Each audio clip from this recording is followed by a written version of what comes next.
All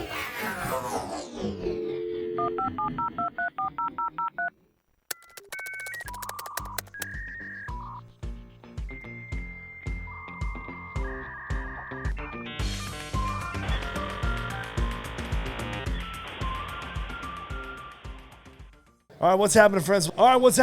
What's happening, friends? I am Rob Johnson, filling in for Kevin today because he is out and about with no Kevin at all. Neither Les or Kevin on this podcast. I'm actually just filling in. We have neither Kevin or Les on this mini-sode. This time, Les is back with us. Kevin is still MIA with no Kevin and a little bit of Les. We are on location today at UTEC's March Madness event. Super cool venue.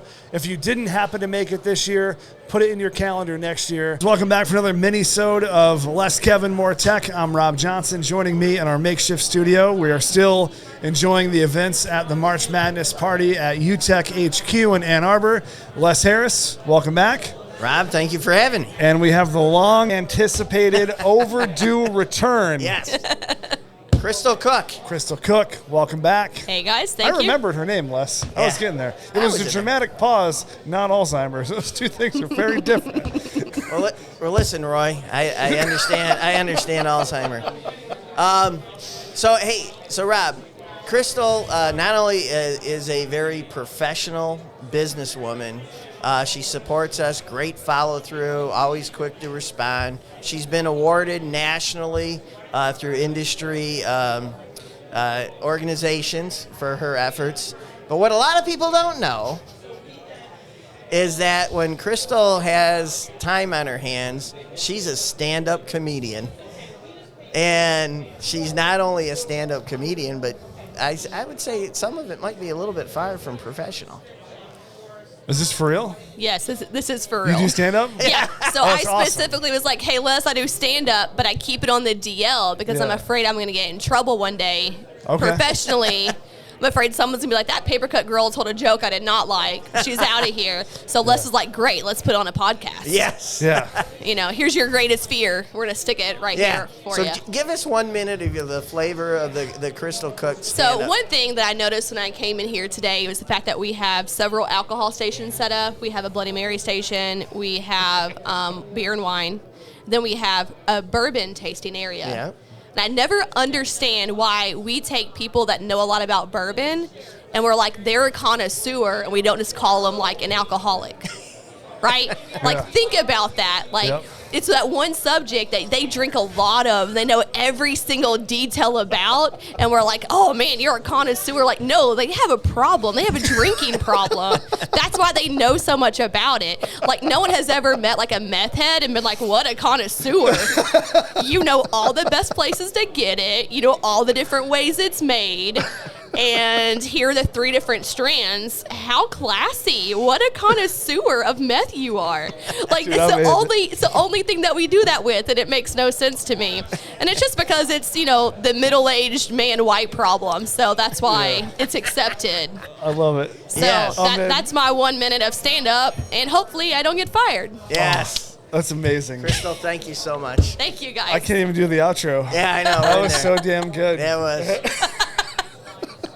We have a really cool show that we're doing set up in a different studio today with our friends from the Rocket Mortgage Classic, Rob and Tom. Welcome, gentlemen. Thanks for having us. Thank you. Absolutely. So I guess just for those that might be unfamiliar or unaware, just kind of people that are new to what the Rocket Mortgage Classic is, give us just a quick rundown of what it is. Yeah, it's Detroit's PGA Tour stop. So come out and see 156 of the greatest golfers in the world. We're July 25th through 31st this year. Okay. You can come see Ricky Fowler, Bryson DeChambeau. The list goes on. We had Phil Mickelson last year. That's kind of a dirty word now. We've had many, many world number ones, and we're aiming to have a great field this year as well. So end of July, Detroit's PGA Tour event. That's tremendous. I imagine there is just a seemingly endless amount of planning to pull off an event like this. So how do you guys fit into that puzzle, and what do you guys do to ensure that the event goes off well? Yeah, I mean, it sounds like, you know, from the outsiders, it's a 1 week or 4 days of a golf tournament, but it takes a year to plan. So right when the tournament ends 1 year, we start planning for the next. So it's everything from the operations, how do we get all of our vendors in, to how do we fulfill all of our partners. Like UTEC is one of our greatest partners that we have at the event. So, it takes a village, and we've got a staff of about 10, 12 that are fully dedicated to the tournament all year round. So it's something that we're really excited about, and it definitely takes a village to pull off. Absolutely, because there's so many different angles, from the sponsors to vendors to even just simple things like parking. There's a ton of talking about sponsors. It's critical that you have a great lead sponsor. Rocket Mortgage is just fabulous. This really was Dan Gilbert and Jay Farner's vision to bring this. Yeah. And to have them as a lead sponsor is very critical. And then very critical to have others like UTEC. Not only are they a sponsor, but they help us with all our printing and technology needs. So that's really important to make these tournaments run. Okay, excellent. So if people give me the dates of the tournament.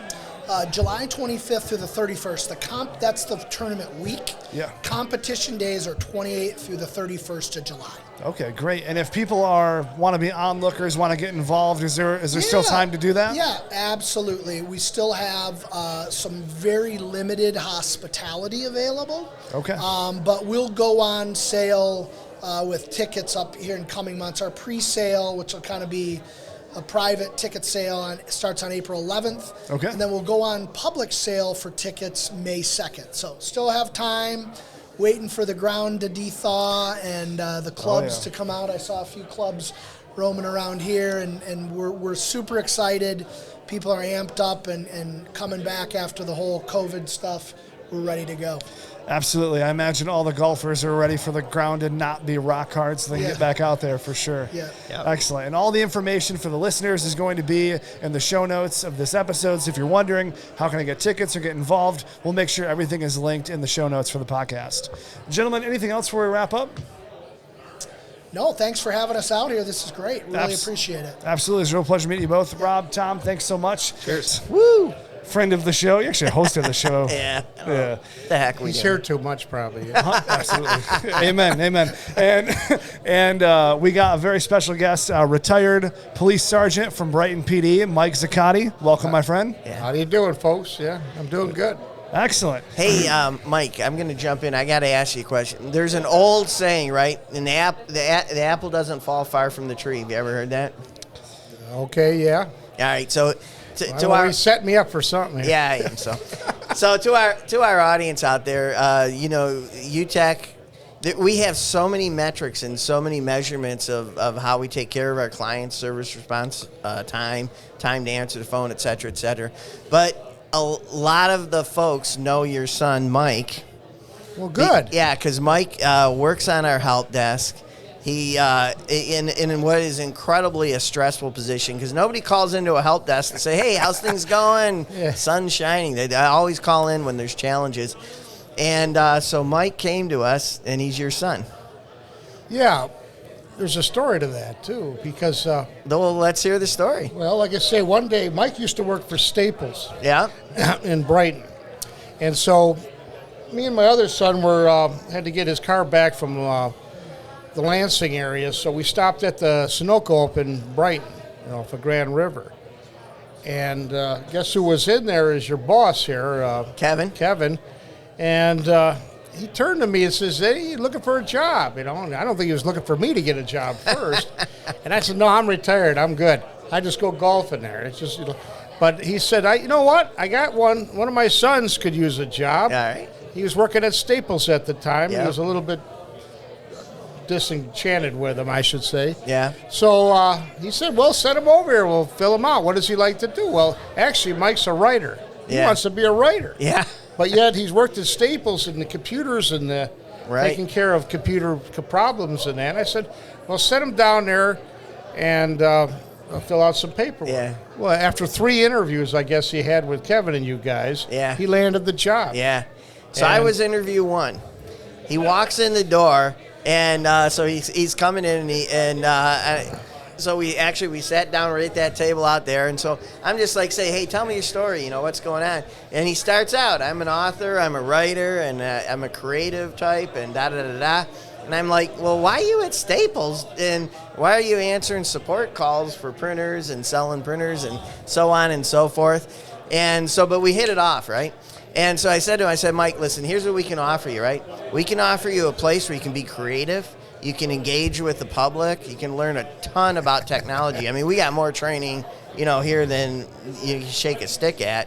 The one thing I can't do is I can't publish your book, right?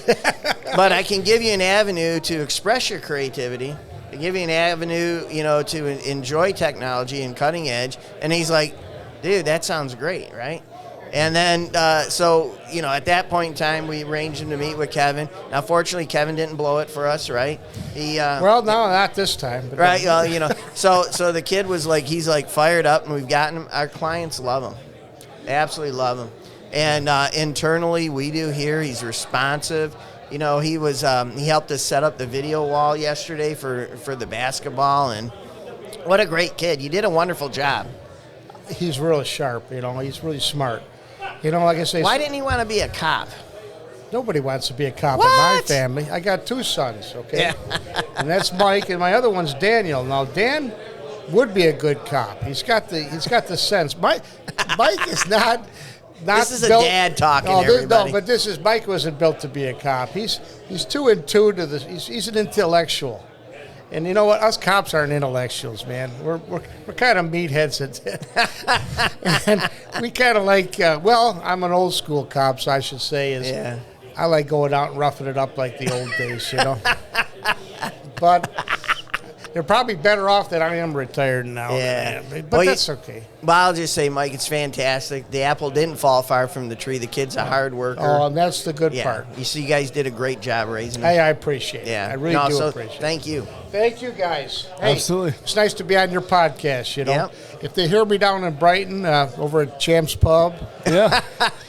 some, T-Bones, some yeah. of the good places here I hang out with there, but yeah. Yeah, Champ's cool. Pub, that's a wild place. I'm telling you, my other son used to work for Corrigan's back in the day. Mike worked for Corrigan's at one time, too. We got a lot of Corrigan people out in the room. Do in ya? there. Oh, yeah. yeah. Oh, It's a big place. Corrigan, I tell you, is a good boss. Yeah. Mikey Corrigan and Tim Corrigan, they know how to run a business, that's Yeah. for sure. Heard nothing but good things. I appreciate you guys. Hey, you guys have a good day now. All right, well, Hey, I'll see you later. Stay tuned. Hello, Rob. Yes, sir. How's the day? It's incredible. I mean, we've had hundreds and hundreds, probably close to 300 people now throughout the place. It's been wild, a Yeah, madhouse. it seems like way more. It seems like that's an underestimation. Yeah, well, I mean, somebody had said 400, but I'm trying to go in. Yeah, trying to be humble. Yeah, you know how it Yeah, is. I Guy got like you. me, got to be humble. Yeah. Well, one thing I'm really excited about, several things today, but in particular, we have a nice business birthday. So in the studio with us today is Yeah. Ron Maurer, Zingerman's. Welcome, sir. And you were just sharing with me in the pre-show that you guys just celebrated 40 years in business. Right, Tuesday was our 40th anniversary of opening the deli back in March 15th of '82. That's impressive. I'm gonna have you scoot a little closer to the mic. But that is awesome. 40 years in business in the restaurant industry, especially with all the ups and downs, and also too just the way that you guys have grown and spawned out. You said you guys have 10 businesses Right. in that Zingerman's name now. Right, all basically in the Ann Arbor area. That's tremendous. We're committed to staying here and staying local and doing it, we hope, better by staying local rather than spreading ourselves too thin. No, that Yeah, and makes sense. And I'll bet you get a lot of calls to spread. We have a lot of people saying it would go really well in other Yep. college towns, and we probably agree that it would, but that's Yeah. not what we want to do, and we've decided not to do that. Yeah. It's always an interesting thing when businesses have a run of success and they're established. Sometimes spreading out to other areas can be more of a detriment because now our focus is shifted. Now we're too thin, and it's always best to trust your gut. You guys have been doing it for 40 years, so you know. Right. You know so what works. At Zingerman's, we have 3 bottom lines rather than just the financial bottom line.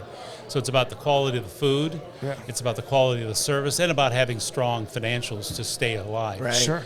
And so if you're only in it for the money, that's when you start spreading out and leveraging that brand, if you will, and making money at the expense of perhaps the quality of your product Yep. and the quality of the service that you provide your customers.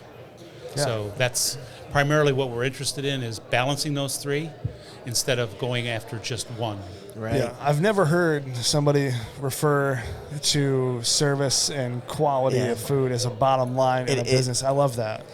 I love that. That's a tremendous way to look at it. When you visit the locations, you feel that. You know, and not only that, but the attention to customer service. I love that. Well, customer service is really important. I think when you go out to eat or when you go out to a store, you want to be treated like you want to be treated as a customer, and it's amazing how rare it can be at times. Yeah. Well, it's something that people just give lip service to all the time. They're like, "Yeah, we have great service," and it's like, "Well, how do you articulate that? How is that tangible for someone that goes in there?" And I know from listening to talks from the head of your company and just everything that I've been told since I've moved into the Brighton area, that you guys have done just an exceptional job of speaking about it and acting on it as well. Well, we do a lot of training over it, and we reward good service as well. So we also listen to the customers. We fail, I'm sure, on occasion. Sure, and, everyone does. And we just always keep trying to do better and improve everywhere we can. So, Yeah. Here's something I appreciate as a client. Nice. Not just a customer, I'm a client. I got right? you. Yeah. You caught that. I saw you. So COVID comes along, and it gets real crazy, and I can't imagine the impact it had to your organization, because your business is all built around the community, having a great place to enjoy a wonderful meal and share conversation and share time. well, it's like being the third place. It's a place to go, feel at home, and meet people, and it's a community thing. Yeah. And it's Absolutely. hard to be in a community when you're at home. So the changes that you made to adjust, because I'm sure you had a lot of regulations, state, et cetera, but you still managed to keep it. I love through the deli and downtown how you created the workflow where, you go up the steps, you process the order, you're able to go over there and get your drinks, and then, you get the little buzzer gizmo, and, and then you come over to the area to pick your lunch up. But you're able to take just a horrible situation and kind of flip it on its end there. Well, it was clearly a challenge because for the long time we couldn't have you in the building, so Yeah. we came up with new ways of ordering sandwiches remote with a kiosk outside, and then be able to do it at arm's length for a while. So we had to change our business up quite a bit during the worst of it, and now we're starting to come out of it and it's starting to feel a little bit more like what it did. But we're always working on the process of trying to improve the customer experience about how do you order food, how do you pick it up, where you can eat it. So we're constantly tweaking that model. Yeah. Yeah. I always think of that as a pivot. Sorry, no, but go ahead, the go only ahead. reason I think of it as a pivot, because a pivot means you got one foot on the ground. You're grounded in the cores and the core principles of your organization, and you're making the modifications. So you're pivoting as opposed to just. Well, it clearly was a tough time and a very scary time for many. Parts of our businesses actually just went away. Our food tours in Europe. Nobody's going to Europe, so they were pretty much out of business for a while. Yeah. The big events out in Dexter, couldn't have really big events out there either. So there we just hung on, and it was scary. You just knew you were going to be okay if you just hung in there long enough. And we were fortunate enough. The government did help our business, and we were fortunate enough to get some of that help and try to make the most of it. So, like I said, a lot of restaurants weren't as fortunate. It is the percentage of restaurants that started 40 years ago that are still in business is pretty small. I can imagine. And so, again, it's about trying to do the right thing the right way and hang on. Yeah, well, we appreciate you. We appreciate you as a client, too. You're a client of ours. We are. Yeah. We've done business with UTEC for as long as I've been here. I've been at the organization for 21 years. Yeah. So we appreciate that sort of service that you provide as well. So We thank you. Yeah, and you don't stay in the restaurant industry for 40 years without having a really good gauge of adjusting to change when markets shift. And COVID is another example of how well can you pivot and hold ground and make changes to adapt. Well, a story of change would be when we first started the deli, you couldn't find all kinds of olive oil in the grocery store. That was kind of, as Ari said the other day, it's more like the strange food versus the unique. Sure. And so we had olive oil that you couldn't get anywhere else. Now you go to the grocery store and there's all kinds of olive oil. Right. So obviously we have to do other things, and we still have really, really good olive oil, but it's more readily available, and the culture of food has changed quite a bit over the 40 years too. Back in the 80s, it wasn't quite what it is today. Didn't have TV shows about food, that's for sure. Right. Absolutely. Well, hey, Matt, it was a real pleasure. I appreciate you stopping in and talking about You're the industry welcome. a little bit. Thank you for having me. Yeah, it's Absolutely. great having a pillar of the community in. Rob, it's great to be here. It's crazy out there. I know the cameras can't see out there, but we've had hundreds of people through. Hundreds. Nearly 1,000. Actually, I think we might be getting close to 1,000. It's pretty wild. And joining us is our special guest for this mini-sode, Mike Albanese, FP Mailing. Not Mailing printing. system, right? You Mailing. screwed that up in the pre-show. You know what it is. Mike, welcome to the show. Thanks, guys. I appreciate, Rob, you having me, Les having me, and most of all, Kevin having me. It's been, about 15 years I've worked with Kevin. I was his RSM about 15 years ago when he worked on Washtenaw in that beautiful office he had back there. Yeah. I'm really proud of him. This is gorgeous. This is beautiful. Everything he has here is state-of-the-art. That's Love awesome. it. Love it completely. And Mike, I'll have you slide up to the mic a little bit as I get into some more of these details here. But largely, I just kind of want to know a little bit about you, how you got into the industry, and then if there's anything pressing you wanted to touch on today. That's a loaded question. So, been in the industry about 35 years. Started with a company called eCopy.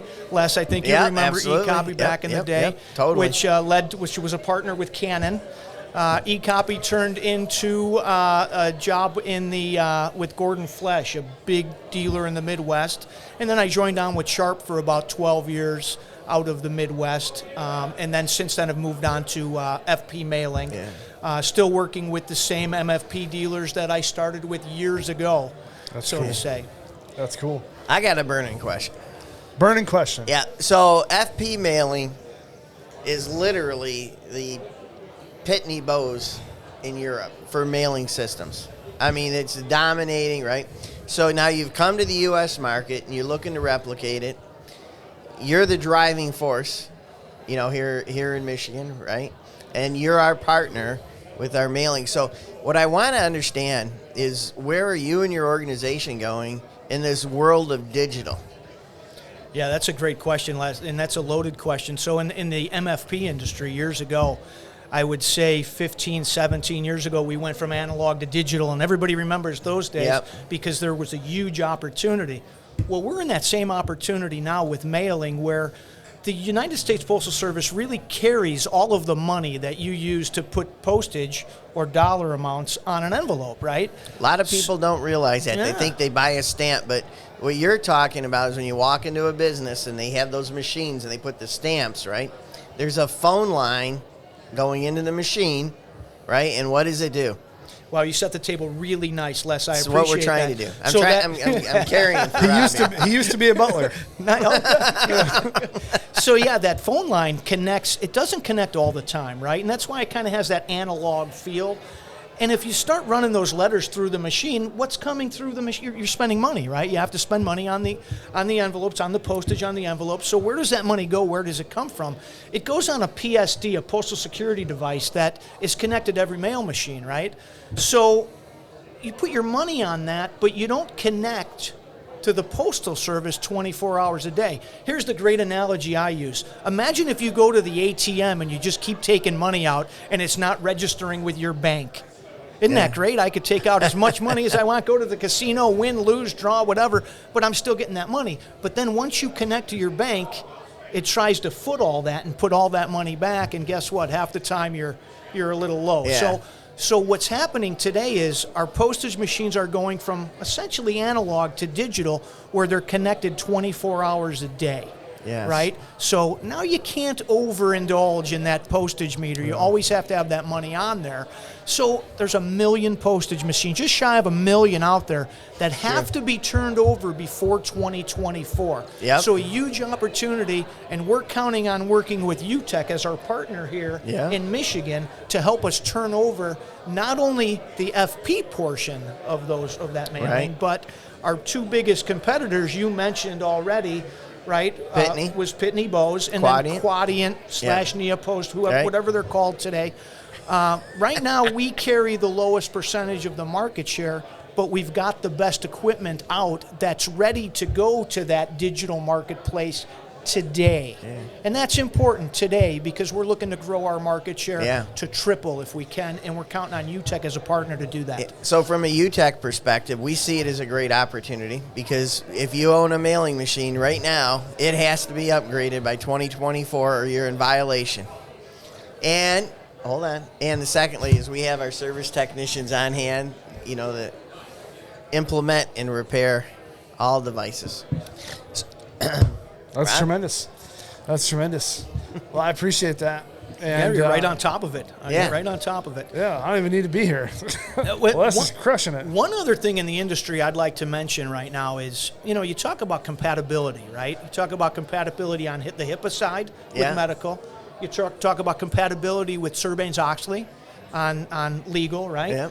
Well, the mailing industry is getting into that too. And what I mean by that is imagine if you owe bills and you've got collection agencies coming to you to get those bills. Well, you can't show your collection agencies. It's personal now, right? Yeah. I don't want people to know that I owe money or you owe money Right. or what the case may be. So there's a law that just passed in Florida that says that, hey, if you're going to send documentation to a mail house, it has to be secure. Yeah. So what's happening right now, that law may or may not go through. It's most likely going to go through, but it went to appeal. So now it's kind of backed off a little bit. Yeah. But if you're sending your documentation to a mail house, Yeah. it's got to be secure. So essentially what's happening is all of that equipment needs to be brought in-house, if that makes sense, because you can't send it to a mail house. And that's important. So get us a list. We'll start calling tomorrow. Right. So those Cold calling collection some vendors. agencies, Yeah, exactly. right, those collection agencies have to bring all their gear in-house. So Really? collection agencies, come see us. Yeah, you got it. It's We'll awesome. make sure that we put all of the pertinent details in the show notes. Yes, we And will. phone lines are standing by. Man, this March Madness is fantastic. We've got, literally hundreds of people. The what's really, crazy, there's a lot of golf theme going on here. Yeah. So we've got the OptiShot simulator in the back, and people are going through it. OptiShot, a fantastic partner for UTEC. We appreciate them. We should try and get the owner on the show. Do you think we could? He's so busy, though. There's so many people there. I mean... Let's give it a shot. Oh, hey. Hey, what's wow. happening? Hey. Oh, wow. Hey. So am I Kevin Light? Is that what I am? I'm Kevin Light. Oh, I didn't even think about that. So this truly is a less Kevin, more tech. Yeah, right. Yeah. Who needs less Kevin Light, more tech? Who needs the OG Kevin? There we go. Right. So Kevin Johnson, welcome. Yeah. Thank Actually, you. I feel like I'm getting an upgrade, maybe. Yeah. You never know. Yeah, I Sure. mean- You never know. I'm younger, better looking. I didn't say anything. We love you, Kevin. Yeah. So He's feeding me, giving me alcohol, and I'm trashing him in his podcast. But I'm sorry, before we get into that, what a fantastic setup you've Yeah, got in it's the excellent. back. Yeah. I mean, every one of our clients that have been through, they're enjoying the experience. Sure. And then plus your guys are giving him feedback. Yeah. Right. On their swing. A couple of lessons here and there, a little bit of tricks of the trade, so to speak. Right. And it's just amazing nowadays with golf and the way it's evolved. It's kind of a cool sport now. Like everybody wants to play it. And Yeah. obviously, having simulation that you can have in your house is a big deal. So it's kind of cool. Absolutely. Yeah. Absolutely. I noticed when I was back there a little bit, I saw someone wedge Yeah. right into the sun. How often does that happen where they go off Yeah, course, more than usual. And I always say that once the alcohol starts flowing, we go to foam golf balls. That's typically love it. that's typically the rule. That makes a lot in of events. sense. The great thing about events, it's great for the brand, right? Partnering with guys like you at UTEC, it's just it's interesting just to see the interest, and people are just fascinated with the fact that I can hit a golf ball and get technology and data back to them with instant feedback. So Well, it's nice to have because I'm sure that really helps people just hone in their game and do a better job. exactly right. Exactly right. Yeah. Yeah, so we've got this contest going. So the closest to Yep. the tee, Yep. prizes and stuff like that. But It's terrific. What I just can't get over when I watch it, right? The people take the swing, and then you see the ball, and somehow or another it calculates velocity, angle, speed, launch angle, right? Spin, yeah. So it's all based on the camera that's in the magic box, so to speak. So that's our ball flight launch monitor. Yep. And we come with the enclosure and the projector and the turf, and it's a nice home unit or for a commercial environment. Yeah. So yeah, it's I nice. hit a hole in one, but they didn't count. Yeah, really, we must have missed it. There's a tech issue. Well, no, they said I'm too good, and they gotta open it up for everybody. Exactly. Yeah, it's got to be fair. So I understand. Yeah, got to be fair. Just so our You're a audience ringer. knows, is the hole in one he hit is in the side wall. Entirely missed. I the put Just a one little hole outside. in the drywall. It's Yeah, the same exactly. thing, Les. Yeah, it's the I exact gotcha. same I thing. gotcha. Somebody hit the sign already. We got in there this morning. My brand new signs I just got. Someone pinged a sign. That's but- what I was talking about. I was walking back. She came and apologized to me when I got here. But she's a lead now, so we got a lead. Right. She's Yeah, my there you target customer. She's a in the- target customer. She's in the CRM. That's right. Add one. Exactly.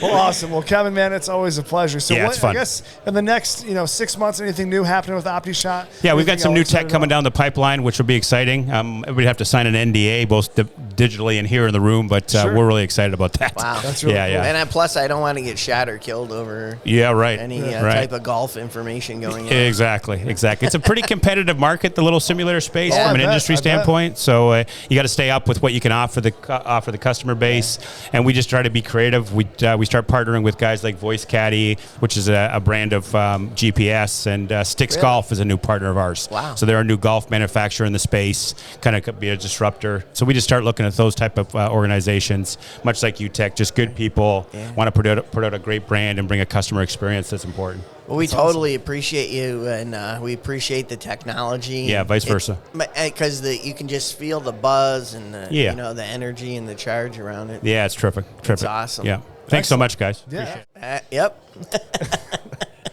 Just been a day. It I has. just tell you. But what an awesome day. I mean, It's been great. We've got great clients. We got wonderful guests that have come in, and vendor support. We appreciate all of it. It's just good. And on this episode, Right. with the one and only Jennifer McGovern. Absolutely, Jennifer. Welcome back. Well, thank you guys. I'm happy to be CGC, here. yeah, Yes. CGC water treatment. Water everywhere. Voted everyone in my office's favorite water of all Oh, that's time. so awesome. Yeah. That's awesome. Now, what you liked about it was clear and it was wet. It just didn't taste like anything. Like I know it's perfect. I am a water snob, so you Really? can yeah. So this is a running joke in my house. So my wife likes Ice Mountain, Okay. and I always joke with her and say it tastes like the janitor was filling it up out back with the hose because I just don't like it. But like Dasani, more bitter, Aquafina to me was my favorite until I right. had this one. So I'm also a connoisseur of water, Les. You didn't know Wow. that. I didn't know I don't that. drink it very Yeah, often. I gifted around Valentine's Day. Yes. Stopped by and just randomly just thanked you That's for super friendship kind. and all the Absolutely. things you do for the community and dropped off water. I saw it on LinkedIn, and it was the dynamic duo for Yes, sure. absolutely. 100%. Les didn't get me Absolutely. water, No. and we know why. Oh, you know what? Les has got a lot of water here that's today. True. That's true. They were telling me they got like a storage inventory of the CGC water. Well, I mean, I've told people, I'm into health, right? And so I like vegetarian products. So a lot of grains. I love grains. Yeah. right? Yeah. Hops is like one of my favorite. Yep. I I like that grain. Yeah, if you can get it in water for a long time, that's the kind of water I like to drink. I understand. And water is vegetarian. It's non-GMO. So many positives. So Jen, what is new with you? So, just out excited to be here at UTEC. I love these guys are my people. Les and I go way back. We're I love peeps. it. We're peeps. And, water and technology go together. Yeah. It helps people. And so I just, I just love helping people. I love helping people with their health, helping people protect their biggest investment, their home. And it's amazing that the questions that I get every day about water. And I'm happy to just go around the community and just today it's UTEC. Today you guys. You are so active in the community. Oh, I love it. Yeah. I mean, Well, you're I love everywhere. people. Right. Mm-hmm. And well, I just see it in all the different postings you do. Oh, and, thank you. It's wonderful to see somebody, engaged. Well, that's where my heart is, awesome. and anything to, we're all in sales. We all, have products and services that we do. But when it comes down to it, people need to trust you and people need to like you. And so I take that to heart, and I really work hard to earning people's trust and keeping that trust and building those friendships. And so it's, you get to be with your friends every day. Yes. So that's what I get to do. And today it's UTEC friends. Yeah. And we are so happy to have you here supporting our events. Yes. And, hopefully we're doing good for you, promoting you and, your cause in the community. Absolutely. No, Yeah. I love it. I'm excited. I think everyone in our office is super excited. Yeah. Because every time we have that water, it's like it's gone in a day. You're a water I need to swing snob. by again. Yes. Yeah. No, we're gonna get that taken. We're gonna get that remedied. We're gonna get that figured out. That's awesome. So, Jen, anything else new in the next 6 months coming up you're excited about? There are a lot of exciting things that are up and coming. One of the areas that I work a lot in is the Livingston County area. I know that Habitat for Humanity, the Livingston Habitat for Humanity, is doing an Arise and Shine Winnings event, and I'm all about empowering women at all ages and all stages. And so we're really excited, and it's going to be It's called Empowering the Whole Woman. Okay. There's more information to come. It's May 11th. You'll see things on social media. And that doesn't mean guys get to sit to the sideline too. We have a role where guys can help support too, and other male businesses. So if there are any businesses out there in that area that are looking to help support Livingston Habitat for Humanity, we would love to hear from you. Awesome. Excellent. And we'll be sure to grab all those links from you so we can add it into the show notes for the episode. Great. Thank so you. if people want to learn more, they can jump in and help out. Sounds wonderful. Excellent. Thank you. Thank Les, you. anything Yep. before we bounce? Just appreciate you. Oh, appreciate you, Les. Yeah, thank you. All right. That's awesome. It is. All right, good deal, guys. Well, that's going to wrap up this mini-sode of Less Kevin, More Tech. Appreciate you all watching, and this is going to be our last recording for the day at this this March Madness Extra. It's crazy, man. It is. It's been nuts. It's wild. I'm not going to wake up till Sunday. It's been a wild day. It's not from the drinking, if anyone's trying to infer that. It's only just how crazy it is. A lot of energy. Yeah. Absolutely. All right, guys, we'll catch you on next week's episode. Thanks so much for watching. Take care.